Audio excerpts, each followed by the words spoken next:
Assalamualaikum warahmatullahi wabarakatuh. Perkenalkan, nama saya Fatimah Zakia Boro Semiring, nomor induk mahasiswa 201340026. Saya dari Prodi Manajemen Perdagangan. Pada video kali ini, saya akan membahas tentang artikel korelasi 2, yang dimana mengangkat tema korelasi informasi jenis pekerjaan, status sosial ekonomi orang tua, dan sarana praktek dengan minat kerja siswa kelas 12 program keahlian teknik otomotif SMK Negeri 25. Adapun tujuan penelitian dari artikel ini sendiri, yaitu untuk mengetahui korelasi antara informasi jenis pekerjaan, status sosial ekonomi orang tua, dan sarana praktek dengan minat kerja. Adapun untuk mengetahui korelasi antara informasi jenis pekerjaan dengan minat kerja, dan yang ketiga, korelasi antara status sosial ekonomi orang tua dengan minat kerja, serta yang terakhir, korelasi antara sarana praktek dengan minat kerja. Di sini saya akan menjelaskan latar belakang Sekolah Menengah Kejuruan, atau sering disingkat sebagai SMK. Di mana SMK ini sendiri merupakan salah satu institusi pendidikan secara khusus untuk bertujuan mempersiapkan peserta didik agar siap bekerja, baik bekerja secara mandiri maupun mengisi lowongan pekerjaan. Oleh karena itu, SMK ini sendiri sering dituntut mampu menghasilkan lulusan dengan kompetensi standar yang diharapkan oleh dunia kerja. Tenaga kerja yang dibutuhkan adalah sumber daya manusia yang memiliki kompetensi sesuai dengan bidang pekerjaannya, yang memiliki daya adaptasi dan daya saing yang tinggi. Oleh karena itulah, penyelenggaraan pendidikan di SMK senantiasa disesuaikan dengan kondisi dan kebutuhan dunia kerja. Dari pernyataan di atas, bahwa dapat disimpulkan, kota dan kabupaten Bima masih memiliki tingkat pengangguran di atas rata-rata, yang disebabkan oleh beberapa faktor yang mempengaruhi minat seseorang. Yang pertama, informasi jenis pekerjaan, yang kedua, sosial ekonomi orang tua, dan yang ketiga, sarana praktek. Minat kerja. Minat merupakan sumber motivasi yang mendorong seseorang untuk melakukan apa yang dia inginkan bila orang tersebut diberi kebebasan untuk memilih. Minat ini sendiri sering dijelaskan sebagai kecenderungan yang menetap dalam subjek untuk merasa tertarik pada bidang tertentu dan merasa senang berkecimpung dalam bidang tersebut. Sehingga minat ini sendiri mengandung unsur keingintahuan, mengetahui, dan mempelajari objek yang diinginkan sebagai wawasan pengetahuan bagi dirinya. Sehingga minat ini sendiri bisa disimpulkan bahwa keinginan seseorang terhadap sesuatu yang ingin ia cita-citakan merupakan hasil kesesuaian antara kondisi dan situasi dengan kebutuhan yang ia harapkan. Informasi jenis pekerjaan. Ditinjau dari sudut pandang dunia kepustakawan atau perpustakaan, informasi adalah suatu rekaman fenomena yang diamati atau bisa juga berupa putusan-putusan yang dibuat seseorang. Hasil kesaksian atau rekaman dari orang yang melihat atau menyaksikan peristiwa yang dimaksud dalam hal ini adalah informasi. Jadi dalam hal ini informasi lebih bermakna berita, sehingga apa yang disaksikan bisa berbentuk informasi atau berita. Spesifikasi pekerjaan. Spesifikasi pekerjaan ini sendiri merupakan uraian persyaratan kualitas minimum seseorang yang bisa diterima agar dapat menjalankan suatu jabatan dengan baik dan kompeten. Sehingga dapat disimpulkan bahwa informasi jenis pekerjaan merupakan salah satu faktor penting dalam meningkatkan minat kerja seseorang dalam mencari pekerjaan yang sesuai dengan bidang keahlian yang dimilikinya. Selanjutnya, status sosial ekonomi orang tua. Status sosial ekonomi sebagai pengelompokan orang-orang berdasarkan kesamaan karakteristik pekerjaan. Status sosial ekonomi menunjukkan ketidaksetaraan tertentu.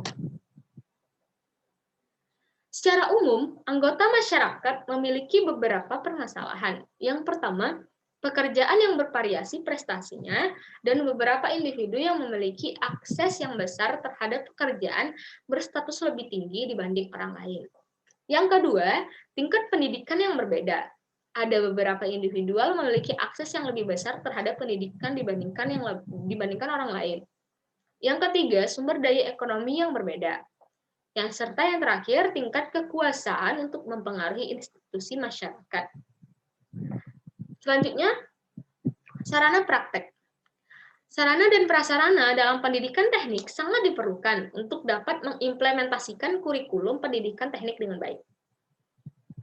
Sarana prasarana ini bisa berupa gedung, ruang, peralatan bengkel, peralatan laboratorium, sehingga dalam hal ini peralatan ini harus disediakan, disimpan dengan baik, dipakai, diganti bila diperlukan. Sehingga sarana prasarana ini merupakan sangat berperan penting dalam proses belajar mengajar untuk mencapai prestasi belajar siswa, sehingga proses pendidikan baik secara langsung maupun tidak langsung guna mencapai tujuan pendidikan secara efektif dan efisien. Kita akan membahas tentang hubungan dengan minat kerja. Ada beberapa hubungan. Yang pertama, hubungan antara variabel, di mana menurut pendapat Noto Atmojo, beliau mengungkapkan bahwa semakin banyak memiliki informasi dapat mempengaruhi atau menambah pengetahuan terhadap seseorang. Dengan pengetahuan tersebut bisa menimbulkan kesadaran yang akhirnya seseorang itu akan berperilaku sesuai dengan pengetahuan yang dimilikinya. Selanjutnya, hubungan antara status sosial ekonomi orang tua dengan minat kerja. Status sosial ekonomi sebagai pengelompokan orang-orang berdasarkan kesamaan karakteristik pekerjaan, seperti pendidikan ekonomi. Status sosial ekonomi ini sendiri menunjukkan ketidaksetaraan. Kenapa? Karena pekerjaan yang bervariasi prestasinya dan beberapa individu memiliki akses yang lebih besar terhadap pekerjaan berstatus lebih tinggi dibandingkan orang lain. Selanjutnya, hubungan antara sarana praktek dengan minat kerja. Seperti yang telah saya jelaskan bahwa sarana praktek ini sendiri sangat diperlukan dalam menunjang pendidikan teknik yang lebih baik, sehingga sarana dan prasarana peralatan khusus untuk praktek kegiatan otomotif ini sendiri sangat berperan penting dalam proses pembelajaran yang efektif. Kita akan membahas tentang metode penelitian. Sebelum itu, saya akan menjelaskan terlebih dahulu apa saja yang digunakan dalam metode penelitian. Dalam hal ini, menggunakan metode pengumpulan data menggunakan angket. Dalam teknik analisisnya menggunakan analisis deskriptif, uji hipotesis pertama menggunakan korelasi ganda, dan uji hipotesis kedua, ketiga, dan keempat menggunakan uji korelasi parsial, yang didahului uji persyaratan analisis, yaitu uji normalitas, linearitas, dan interkorelasi, serta pengujian reliabilitas instrumen minat. Baiklah, kita akan menjelaskan tentang uji normalitas serta hasil dari uji normalitas. Uji normalitas ini sendiri menggunakan rumus hitung uji signifikasi. Yang digunakan adalah jika nilai Z hitung dibandingkan dengan nilai Z tabel dengan teknik one sample Kolmogorov Smirnov test dengan bantuan. Maka bisa dilihat dari tabel ini, ada informasi jenis pekerjaan, taraf signifikasinya sebesar 0,080, Z tabelnya 0,05, sehingga keterangan status sosial ekonomi orang tua 0,076, 0,05 Z tabelnya. Adapun sarana prakteknya 0,054 taraf signifikasinya, Z tabelnya 0,05. Minat kerja 0,170 taraf signifikasi dan Z tabel 0,05. Sehingga dapat ditarik kesimpulan bahwa semua data berdistribusi normal. Hasil taraf signifikasi masing-masing variabel lebih besar dari signifikasi Z tabel 0,05. Selanjutnya, uji interkorelasi. Uji interkorelasi ini sendiri dilakukan dengan menggunakan bantuan program komputer for Windows, yang dimana bisa dilihat di dalam tabel, di mana variabelnya terdapat informasi jenis pekerjaan, yang X1-nya 1, X2-nya 0,453, X3-nya 0,392, yang sehingga keterangannya tidak terjadi interkorelasi. Selanjutnya, status sosial ekonomi orang tua 0,453, X2-nya 1, dan X3-nya 0,34, di mana tidak terjadi korelasi. Sarana praktek, di mana X1 0,39, X2 0,34, dan X3 1, keterangan kembali tidak terjadi interkorelasi. Sehingga dapat disimpulkan bahwa Antar variabel bebas X1, X2, dan X3 tidak ada hubungan secara sempurna atau tidak terjadi interkorelasi. Selanjutnya pengujian hipotesis, di mana pengujian hipotesis ini memiliki beberapa tahap, yaitu tahap uji dari 2 sampai tahap uji 4. Di mana di masing-masing tahap uji kedua ini sendiri, dia menggunakan hasil perhitungan yang diperolehnya itu hampir memiliki kemiripan. Mari kita lihat. Berdasarkan hasil perhitungan diperoleh koefisien korelasi sebesar R hitung dan R tabel 0,176 dengan signifikasi 0,000.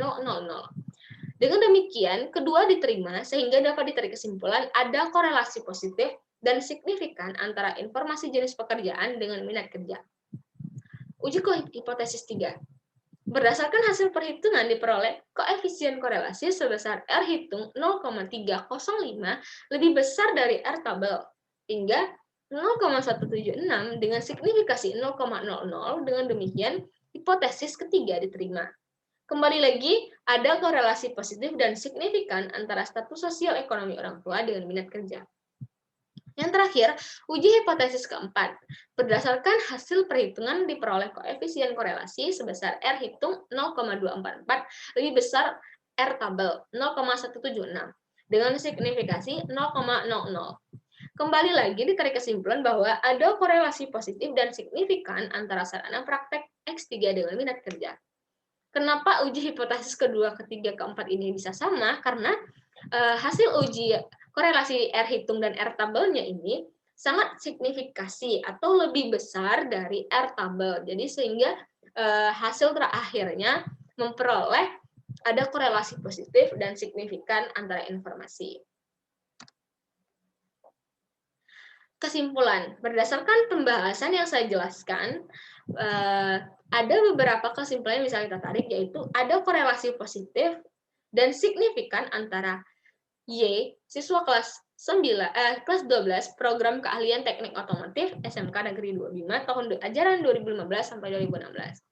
Ada korelasi positif dan signifikan antara informasi jenis pekerjaan dengan minat kerja, serta ada korelasi positif dan signifikan antara status sosial ekonomi orang tua dengan minat kerja, dan terakhir, ada korelasi positif dan signifikan antara sarana praktek dengan minat kerja siswa.